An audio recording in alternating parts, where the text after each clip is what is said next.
common, other than being affected by mites, is that we're looking for the ultimate answer, the ultimate solution. You know what I mean?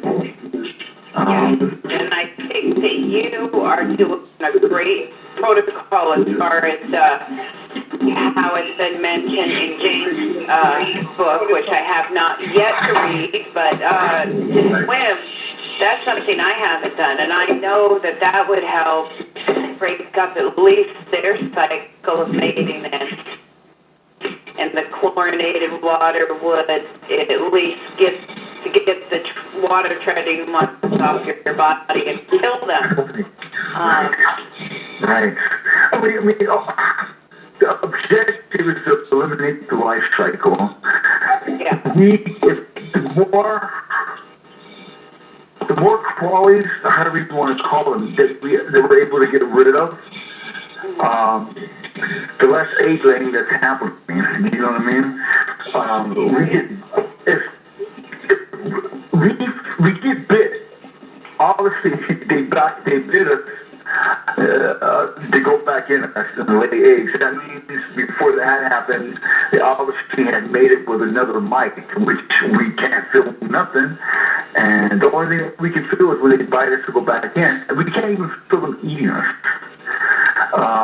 At times, though, in the very beginning, though, when I had it really, really, really bad, on the top of my feet, I literally felt them I felt the vibrations. I felt them pretty much burrowing, making the tunnels, eating me alive on the top of my feet. And at that time, I didn't know what I had, so I was really, really, really freaking out.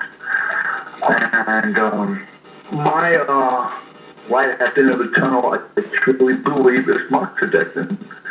I don't see myself getting cured overnight, but I'm not having outbreaks like I was when I was taking the ivermectin or using the permethrin or the benzoate, you know. That doesn't, I was just telling Charles earlier today, I didn't have an outbreak. I didn't have an outbreak today, and it kind of got me, I felt really, I started getting depressed, because I'm thinking, hey, wait a second, I've been it's been kind of good for me, you know, the past, 4 or 5 days, but the only thing I could think it was just, it must have hatched or whatever, but I truly also believe that the further the outbreaks, the better it is. That's a good sign. So, yeah. There's a clinical trial starting in May of this year to test out the efficacy of spinosad against classical scabies. A 0.9% spinosad solution. And it may be possible to join that clinical trial. I believe it's a phase 3 trial. It's, you know, how much that applies to bird mites, I don't know. They're looking at it in terms of classical scabies with burrows and such like that. So there's that on the horizon. But you know, even with the journal articles that are out there now that say, oh, you know, you take this and you're cured. Oh, you take permethrin and you give it a week later and the person's cured. Okay, even those journal articles, I find there has to be some falsity. I think, Jojo, you mentioned it once. You said it can't be possible because there's a life cycle. They're not taking into consideration the further life cycle. You're absolutely right. Absolutely. You know, all those journal articles, I think all of them are bullshit. I totally agree with you. Because I read an article online, and it said that there was this little girl that had cluster scabies, and 3 treatments of albendazole cured her. And I'm scratching my head. I'm thinking, this is so BS because you have to eliminate the life cycle. That poor baby, if she had crusted scabies, she had thousands and thousands of eggs in her. And there's no way the albendazole will kill all those eggs. Why? Because I took albendazole. I know by experience. You know, so it was just BS. Journal articles are bullshit. Right, And that's right. what upsets me because my dad goes on there and then he reads that stuff and then he has a screaming match with me. Or my doctor goes on there. I have a couple of doctors that I'm friends with that have been trying to help me. And then I have a huge fight with them. And they're like, oh, we're trying to help you. And I'm like, no, you're not trying to help me. I wish you could experience this for just even a minute, just 1 minute of your life to see what it's like. You know, because those journal articles are bullshit, and you still tell me, oh, maybe it's my laundry detergent. Fuck you. Oh gosh. But you know, this will become questionable. These are supposedly medical doctors that are writing these articles. Yeah. And either number one, they know that they're lying, or number two, they truly believe that that little girl got cured. Which is, that shows you how ignorant those doctors are. You know what I mean? So, the new victims, the new sufferers that are going through this, because everybody that gets this, the first thing they're doing is they're Googling information, they're researching, and to find what can they do to get rid of it. I know I did it, and I'm sure that everybody else I'm talking to done the same thing. But, one of the funniest things that I read was that in one of the medical forums there, somebody wrote that you can't get scabies above your neckline, so nothing on your scalp or your ears, nothing, or your face, nothing above your neckline. And I'm just looking at that like, you have to be kidding me. Because Even David Bork told me that, and he's the one who has the website Delusional Parasites, the Delusional Insects, that guy. He told me the same thing. He said if it's on your head, oh, you don't have that. No, you can't be. Yeah. it's just, Unfortunately, nobody told the mice that they have to stop the neckline. So. Exactly, like your skin on your scalp is somehow different from the skin on your back. I mean, like Ken said earlier, obviously those mics didn't get the memo, right? Yeah. But you know, I believe back in the 80s that there was the scabies that could be cured and was below the neckline, especially when you dealt with the people that were in overcrowded situations, especially back in the 1960s. But obviously there's hybrids that have, well, for example, the bird mites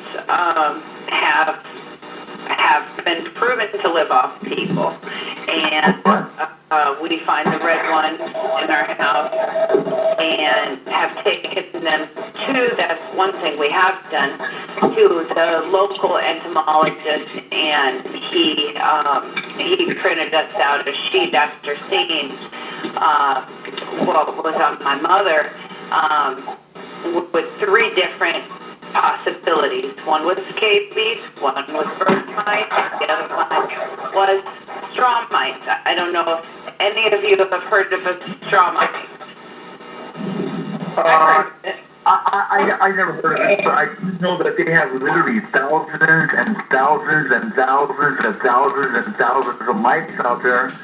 And I also heard that they literally have thousands and thousands and thousands of mice that has not even been documented yet. So,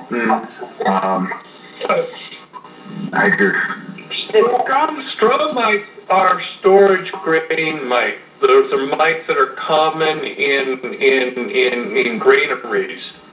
As far as that mite that you were given 3 choices, that was not helpful for you. You could send that sample or another sample into the university. Ohio State University has a world-renowned collection of mites, an acarology collection. Okay. And they are willing to identify mites if you have a sample. I spoke to the head of the department there. Unfortunately, I'm not able to obtain a sample of a mite. Right. But if you have a sample of a mite, I do. they would identify it for you properly instead of just leaving you to guess which of 3 things it might be. We should try and get samples off of each other because seriously, you can't do it on yourself.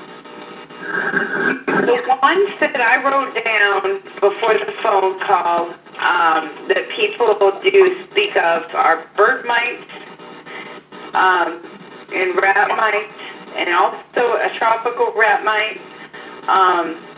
They could all be put into the category of scabies because they live in the human, they bite the human, and I do believe they lay eggs that come out of the skin, and can be contagious. I doubt they're as contagious as the ones that might be, just by handshake. But we all could have different mites, but I do think they're hybrid. I think they are all hybrid. Yes, they are. Yes, they are. The moxidectin, I honestly truly believe the moxidectin was working, but it started messing me up. It's good, Daniel, because I like to go to the gym, I like to work out, and the 5th month of being on moxidectin, I, after lifting heavily, after you do your reps, do your set, you let your body wind down, to relax. When that happened, I collapsed and I'm on the ground paralyzed. I couldn't move. You know what I mean? Until eventually it started wearing off. Then the ambulance came, they got me, and I'm tripping out. What the heck's wrong with me? You know what I mean? After talking to the doctor and they kept me, they tried to say, hey, and I told all the stuff I was taking from the situation that I was in. And they say, hey, look, the stuff that you're taking, the moxidectin isn't for long-term use. The ivermectin isn't made for long-term use. Obviously, you've been abusing it because of the situation that you're in. But guess what? Now it's also affecting your nervous system. I was scared. So after that situation, I left the moxidectin alone. That doesn't mean later on in the future, if of course, comes to shove, after exhausting all the ivermectin again, if I have no choice but to use it, I might maybe do a month or 2, but I won't do longer than that. Yeah. For some of us, though, we've been finding it for years. You know what I mean? So, for somebody to have it a year or less, it's probably not hard to get rid of. But somebody that has it from anywhere from 4, or even Charlene's case, 12 years, there's a lot of mites. We can get rid of the qualities and have some type. Excuse me? No, that's what I'm saying. I believe it's going to be harder for you guys to get clean unless you get yourself out of that environment. Right. There's millions of them. There's millions. And they're just going to keep on hopping right back on you. Just like when I did that really toxic one, and I was finally feeling, oh my God, I'm not feeling anything anymore. And then it came back like a week later. I'm like, no. I mean, it was devastating, but it was my surroundings. Yeah. I also truly believe that after taking on these different meds and poisons, however you want to call them, wears and tears our body, and where we become more sensitive to certain medications or whatever. Yeah. You know what I mean? So Yeah. I noticed it with permethrin. I mean, if I don't use permethrin for about 3 or 4 weeks, I mean, I can put it all over my body. I'm okay. If I start applying it once a week, then I start feeling sick and nauseous, and I start feeling dizzy. If I apply twice a week, I have to run into the shower and I'm not talking about applying all over my body. I might just apply to my hands or the back of my neck or my scalp or whatever, and then my body pretty much starts tripping out. But so I think after a while of using it, for some of us, we've been fighting this, combating this for, many years. We start having a buildup of that, of whatever medications, whatever stuff that we're using, and it starts building up in us. And I know they say that, permethrin, when you apply it on you, it leaves your body when you go to the bathroom and all that. But I still think, if you use it, especially if you use your own, for a lot of us that are not able to see it, and thank God I got doctors that prescribe it to me. But in the beginning, I didn't have doctors that prescribed it to me, so I had to make my own. And I noticed that the permethrin that's prescribed is a lot more effective than the homemade permethrin. But the homemade permethrin will get me very, very sick. And I don't want to get cancer, and I don't want to kill myself trying to kill these damn mites. Right. You know what I mean? Doctors basically told you they could only give you ivermectin and permethrin. Those were their exact. There's two doctors, and those were their exact words. Says our hands are tight.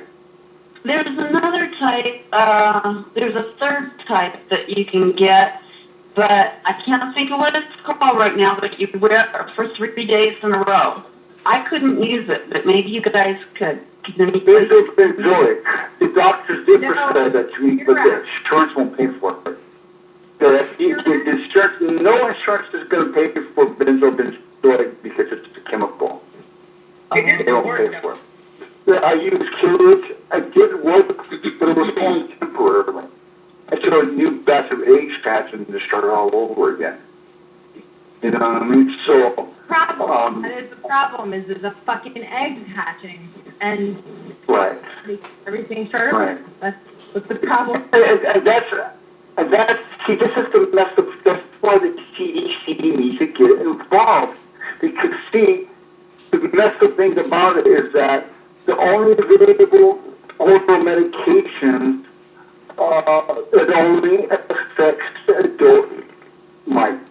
It only affects the adult mites' nervous system. It has no effect at all on the eggs. It has no effect on the young mites. So it's like, I mean, and of course, the objective is to eliminate the life cycle, but it's so hard to eliminate the life cycle unless you don't have that many mites. But if you have a high mite population, it just seems like it's uncurable. I'm just pretty much saying the same thing I always say. It's just trying to eliminate the life cycle and trying to kill them without trying to kill us, trying to kill yourself. But unfortunately, we're slowly killing ourselves. And for us, some of us, like for me, it affects me not just health-wise, but I can't be with my children. I can't be with my kids. It's destroying my life. So many doors of opportunities were open for me back in the days. I couldn't do nothing because I was sick. I was more concerned when I found out what I had. I was around my little girls. As a parent that has a child or children that's infected, it is, oh my, it's a nightmare. Not only is it devastating, but it's a nightmare because there are the little people that you love, and they're going through the same suffering and torment that you're going through, but yet you're gambling every time that you're putting on these harsh medications and poisons. You can't do it with the children because it'll kill them. So if you get yourself a case of resistant mites that it's hard to get rid of and your kids get it, I mean, you know the doctors can't do nothing for you. Well, make sure they'll be able to do anything for your children. So, I mean, my heart goes out for the parents out there that their kids are suffering. I mean, I think there's someone in our group, in a support group that has infants that are Ashley. And it breaks my heart because there's nothing they can do. The bottom line is that the CDC needs to make this a priority. How can we do this? How can we? I mean, it's just there's power in numbers, and that just I can say the same thing over and over again, but it's just. I mean, Well, I know the gal that you just mentioned, Ashley. I know she wanted to go down to the CDC, or she wanted to. Actually, she mentioned going down to Washington, but I think Washington is such a fucked up place right now. I think it'd be better to go to the CDC, which is actually. The CDC, you have to go to the main source. It's the CDC. I mean, I've seen petitions where people write to Congress to try to get this taken. Congress does not care. It's not going to get to the CDC. You need to talk to the people that are actually have the laboratories or, that's the CDC. We get paid good money from our taxes. We need to go to them. We need to try and find somebody that either cares, or we need to affect somebody in there where they can't get rid of it, and they're going to take care of the business because they don't want to get cured. And in return, they don't have any money because they're too. They said they don't have any money because they got money. Curing the people down in Africa. Well, I understand that they want to find either cures for the diseases and everything in other countries because they don't want to have it come to the United States and then it becomes a pandemic. It just. But they also have to realize that there are certain diseases like AIDS, for instance. It was a big thing back in the day. For now, there's treatment. Hepatitis was a big thing. Hepatitis was killing more people than AIDS. But guess what? There's a cure for hepatitis. You know what I mean? So, and scabies, mites, I mean, it's a big thing, but the media is not talking about it. The public is not talking about it. I think if we pass it around, honestly, we pass it all over the place, all of a sudden, geez, there's an epidemic of scabies going around. We have to do something about it. Seriously. Well, does anybody want we don't want to pass it around because it's going to affect children, man. No, but that's. We don't want kids to get this. But what I'm telling you, that's the way that there's going to be a cure finally. Because of us doing it ourselves and figuring it ourselves, they don't have to worry about it. And because you know what? It's a quiet disease. We don't want to tell our friends and family what we have because we'll be cast out, right? I get that too. That's why nobody's doing anything about it. It's that silent disease that people have that we don't want to talk about it. Yeah, but if everybody has it, then when we finally get cured, we'll get it again. Yeah, I'm just hoping. If anybody didn't get affected, doctors need to be getting affected. I wish doctors would get this crap and have to figure it out. Nobody cares. Nobody cares. I don't see it. I don't see it. It doesn't have to be like that. All it takes is talking to the right person. All it takes is talking to the right person that has compassion and that's going to be understanding and is going to be willing to listen. Yeah, and when they see that there's a lot of people that's infected, I got my doctor to do the proper testing today because I talked to his nurse this week when my stool samples came back negative, and I told her that I had pictures. I told her that I actually still had a worm that came out that morning, and she had me come in and like took a sample of the worms for identification. And then she evidently told the doctor how bad I looked and how concerned she was for me. He called me back that day and scheduled me to come back in today to run the ELISA test that I had been asking for this whole time, all because of this one nurse. And you know what? I have to say you're totally right, because in the beginning, when I was with the first medical group, they didn't even believe me. But all it took was one emergency doctor that was originally from the Philippines and started working out here in Los Angeles. When he seen me and I took off my clothes, he looked at me, shook his head, and he says, "You're bad. You're bad. You're infected big time. You're infected." I said, "You know what I have?" He said, "Of course I know what you have." He's the one that gave me close over 500 pills of ivermectin. You know, so. He knew what I had because obviously he already had experience, because, I mean, he was from a third world country or whatever, you know. But because of his paperwork, when I got a new medical group, I was able to take that paperwork to the new medical group. They see the paperwork and they believed me right then and there. And ever since, you know, these doctors I've been talking to, they've been understanding. You know, now had I would have went to another medical group without the proper paperwork, I probably could have had the same, you know, bad experience that I had originally for the first one.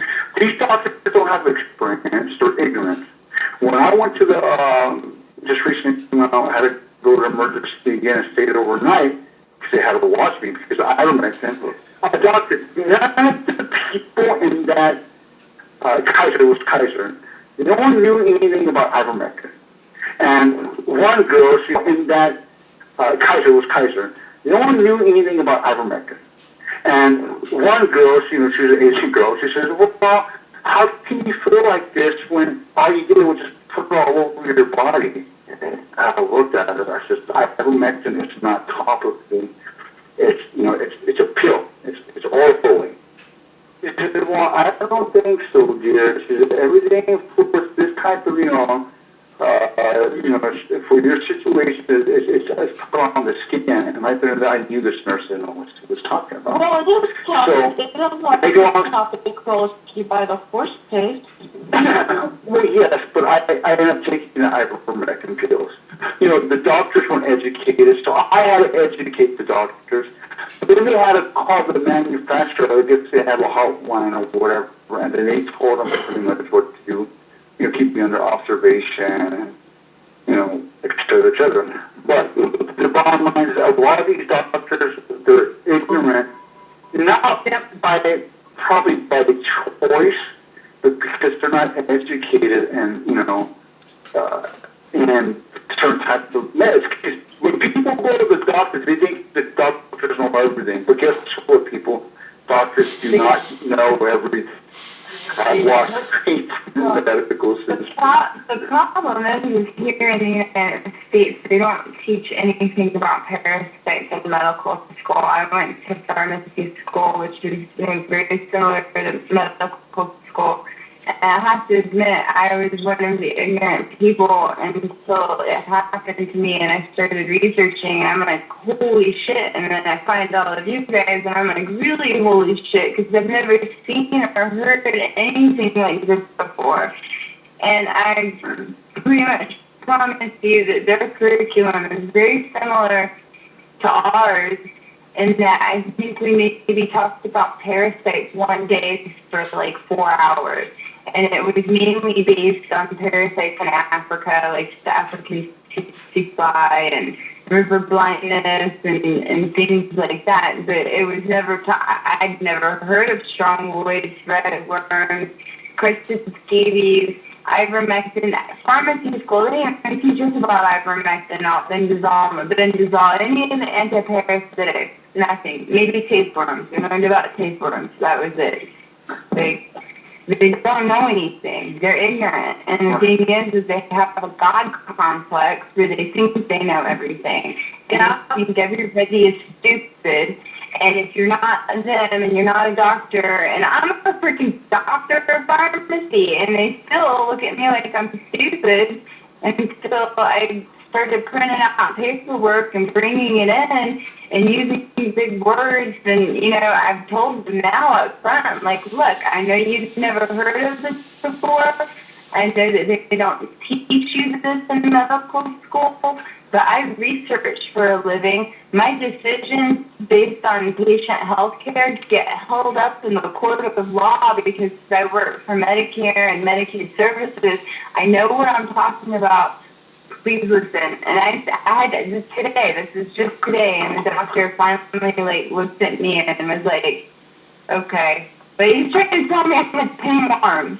Wow. And I have thread worms, and I have the pictures of them.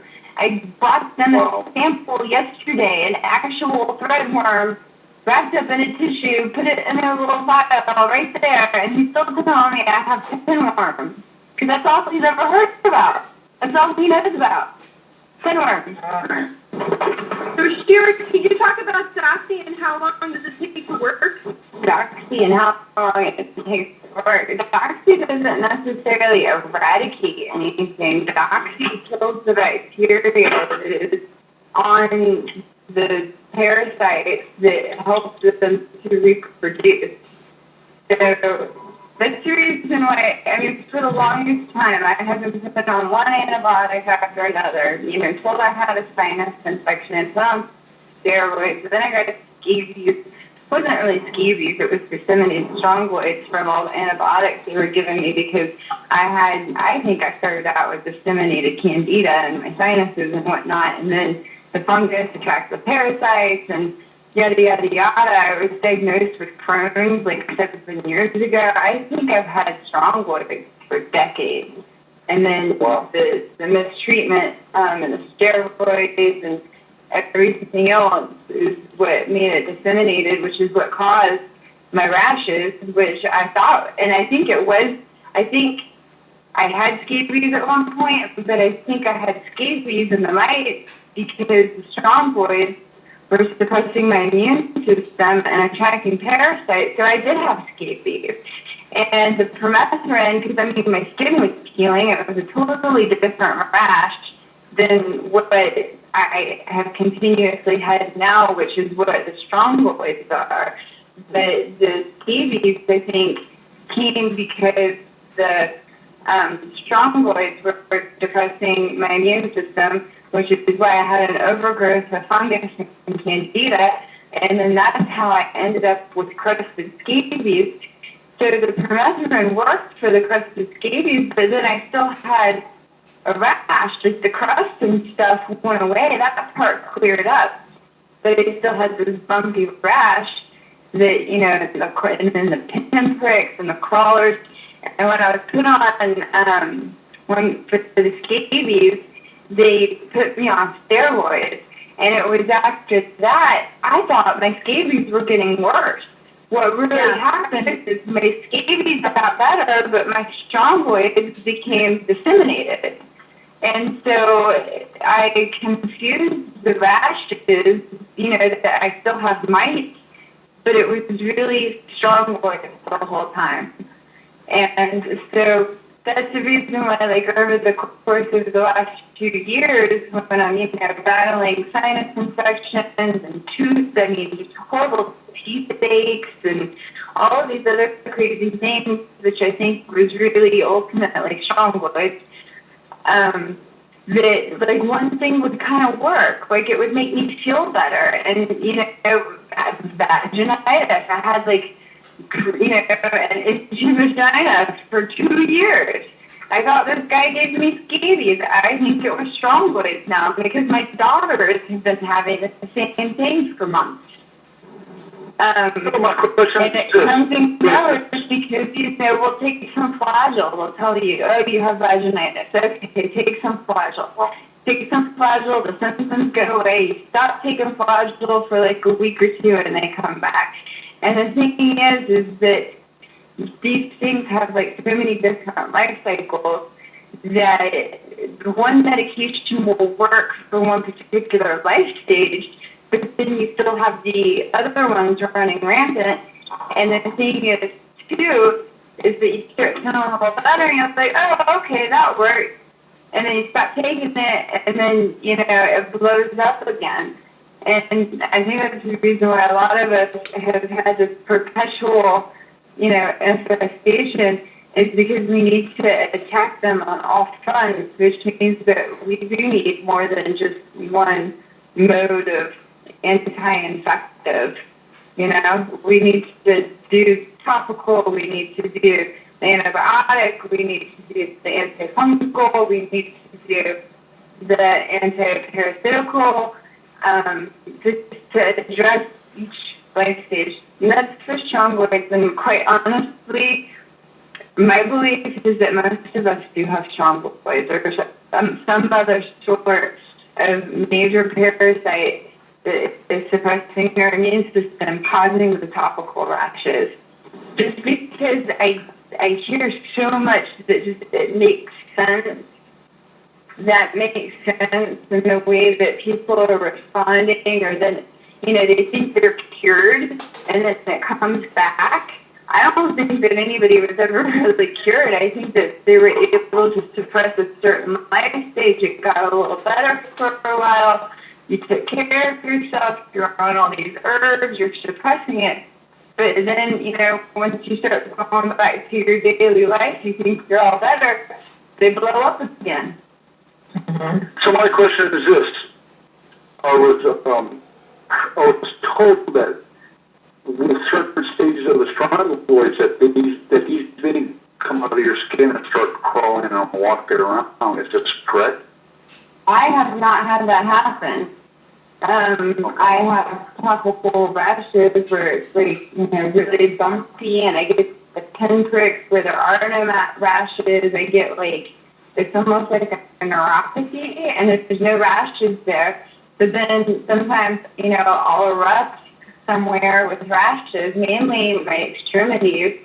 I get the rashes the worst. Some on my face, my ears, the inside of them will get itchy. I haven't really seen anything crawling on me, but honestly, I don't want to look that hard because I will put the shit out if I see things crawling out of my skin. I can't imagine, some of the pictures and stories that I've heard. And I can tell you that I do have this one place on my knee that I had picked at, probably 4 years ago. I'm telling you, I think I've had strongyloids for at least 10 years, if not longer. And I picked at this thing on my knee. I thought it was an ingrown hair. I swore I saw something in there. So I dug in it. Could never seem to actually grab it and pull it out. And then I was like, it's okay. I'll heal. It'll go away. This thing never healed. It looks like a bump, like a bug bite kind of bump for years. And I thought, well, man, I really even screwed myself up there because I dug in it with a pair of tweezers. Well, then probably a year ago, that same knee really started aching. And I thought, wow, I must have pulled something, I must be getting old. Well, I'm just old. My joints are getting achy, da-da-da-da-da. And then lo and behold, as I've been treating myself for parasites, and now I'm on some bendazole and doxycycline, my knee, actually the pain kind of comes and goes. And I can tell when I'm having a hatching because that knee will actually start hurting. And that spot that I dug into that had been there for so long, totally unchanged, it's starting to lighten up now. I think I had some sort of nest there for all of these years. And it's in my joint. They make nests. They do make nests. Yeah. And another thing is, I guess it was right after I graduated in 2010, I had a lump in my breast. And I had mammography, and they decided to do a biopsy. Did a biopsy. They said, oh, it's not cancerous, it's not metastatic, it's just a cyst. Okay, well, I have a cyst in my breast, right? This thing got bigger and bigger and bigger over the years. I pointed out, oh, it's just a cyst, that's normal. Well, since I've been taking the bendazole, my cyst is shrinking. I think it was a stupid parasite in my breast all of these years. And to top that off, I was also diagnosed with ovarian cyst. And even like very recently, this year before my episode, my left ovary was hurting so bad. And I could have sworn like I felt a lump there. And nobody would believe me, right? Finally saw a gynecologist. She's the one that took the biopsies that all came back negative because I had obvious folliculitis in my crotch and groin area. And so she took those biopsies and then she sent me for an ultrasound. I did an ultrasound. And I remember the technician going, well, I don't know why, but something is sticking to your ovary. It's like a cyst, and it's not releasing the egg, and that's why it's so painful. But don't worry, we'll see you in a couple weeks and make sure, that over time they usually release and the cyst will burst, and then it gets better. So then I go in, and they're like, okay, yeah, that's what happened. But then a new one has formed. They're like, we don't quite understand that. I think I've had cystic strongoids in my body all this time. Because also, since I've been taking this medication and actually lost a ton of weight because of, all of this, and plus the candida diet, I was really bloated and swollen. And now I can feel all the lumps in my groin. I thought it was like my lymph nodes that were swollen for a while. I'm full of cysts. I'm full of cystic strongoids, parasites. I don't even know if it's just strongoids at this point because I've been on some benzosol now for almost 11 days. And it's like I get better for a day, or for half the day, and then all of a sudden I get the pinpricks again, and then my head feels full, and I get the buzzing in my ears, I get the itching, I like a rash will erupt, and I'm like, okay, is this like a hatching because of the new generation? Because it's happening on a daily basis, but all in all, it's kind of like a graph where you go up and then go down, and then go up and then go down. I feel like from the beginning to the end, I've definitely made a huge amount of progress, but it's been up and down during the whole entire time.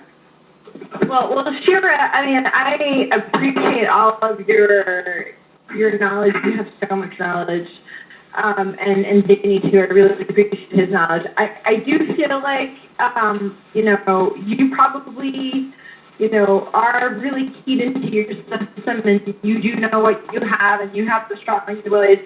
There's a couple of other people with strongyloids. I don't feel like that's the case for all of us. Myself personally, I don't think I have strongyloids. I just know I just have mites, and so it's like I just want to just mention that because I do know like that is not going to be the case for everybody. Like that. Right. My question is this. Like people can all live in the same household, and not everybody is affected. But I think that there is something more primary than the mites that is causing the mites.